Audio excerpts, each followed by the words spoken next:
Bom, em termos dos formatos, eu acho sempre curioso falar um pouco disso, assim. O livro, acho que todo mundo conhece muito bem, né? Um livro dividido em capítulos, ele é contado na terceira pessoa e tem as falas, enfim. E aí, quando a gente vai... Você pode mudar o próximo, Baby, por favor? Quando a gente vai falar de filme, a formatação de um roteiro de filme, eu não sei se todos já tiveram oportunidade de ver, ela é completamente diferente, né? Eu acho legal a palavra em espanhol para roteiro, que é guion, que é como se fosse mesmo um guia de filmagem, né?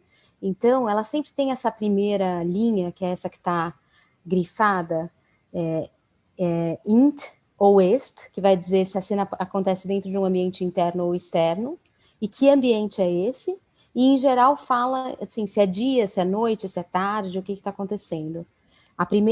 O primeiro parágrafo que vem logo depois dessa introdução, em geral fala a ação, conta um pouco onde está se passando essa cena e o que está acontecendo.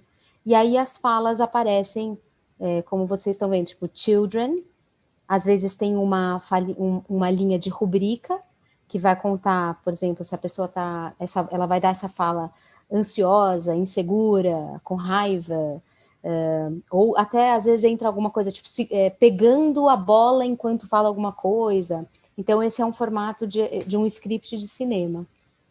E quando a gente vai olhar para o do teatro, que está no próximo slide, eu diria que é meio que talvez um mix das duas coisas.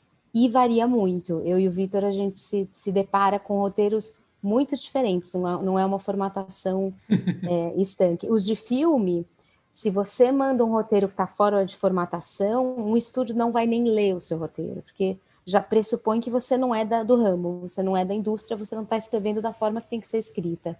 E os de teatro, eles variam bastante.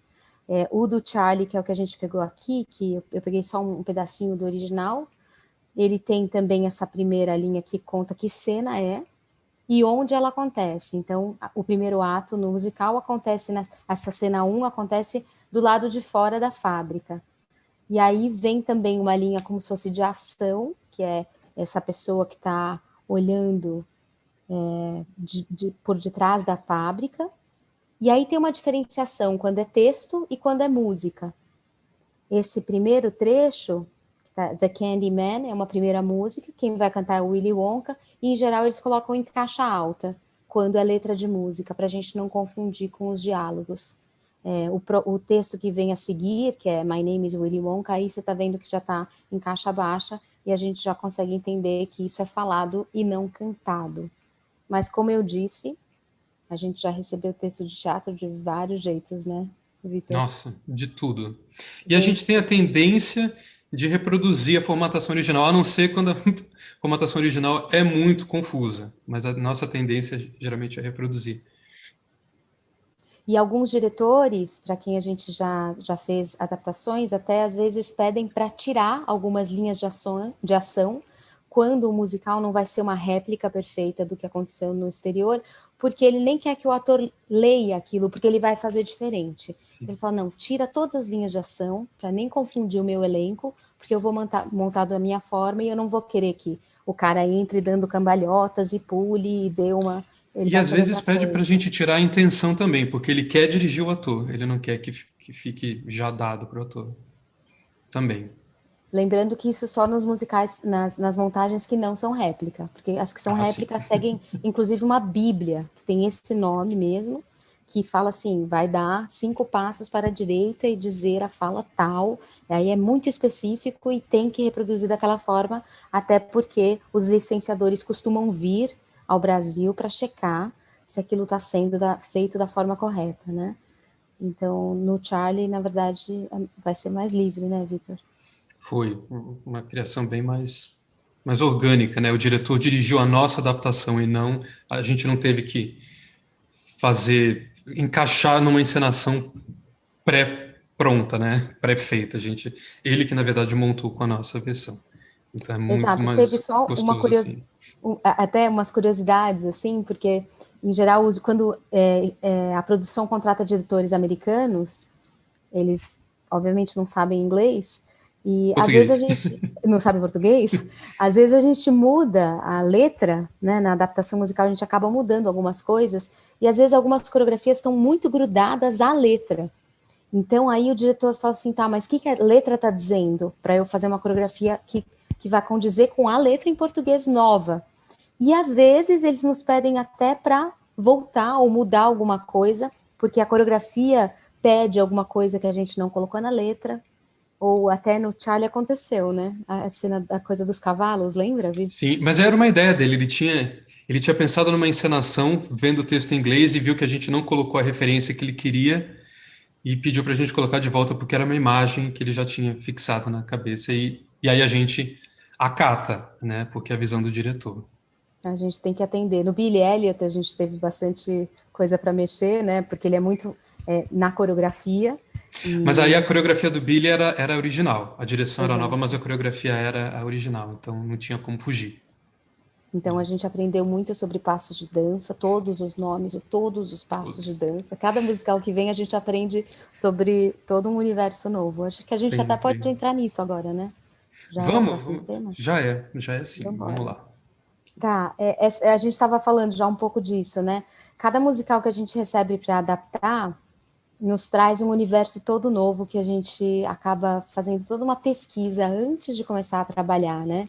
No caso aqui do Charlie, claro que a nossa pesquisa foi de doces, todos os nomes de doce que vocês podem imaginar, de chocolates, porque a gente ia precisar de todo esse vocabulário para fazer essas adaptações das músicas e para o texto também. Assim como no Billy Elliot a gente aprendeu muito sobre dança, no Sunset Boulevard, por exemplo, tinha uma música que era toda baseada em figurino, falava sobre figurino, tecidos, sobre costura. Então a gente foi aprender um trilhão de coisas sobre isso na Da escola do rock. época. Da época, ainda muito mais difícil.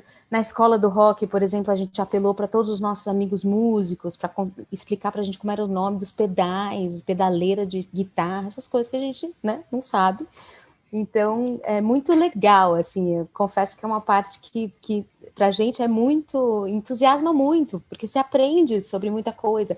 Na Pequena Sereia, a gente foi aprender um monte de coisa sobre barco, coisa naval, né, porque eles falam sobre o barco, sobre os navios ali do Príncipe Eric. Então, é sempre um vocabulário novo que a gente aprende e é muito gostoso fazer isso, fazer essa pesquisa.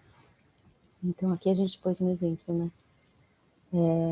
Então, essa primeira música, eu vou dar uma cantarolada aqui mais ou menos, tá? Só para vocês lembrarem.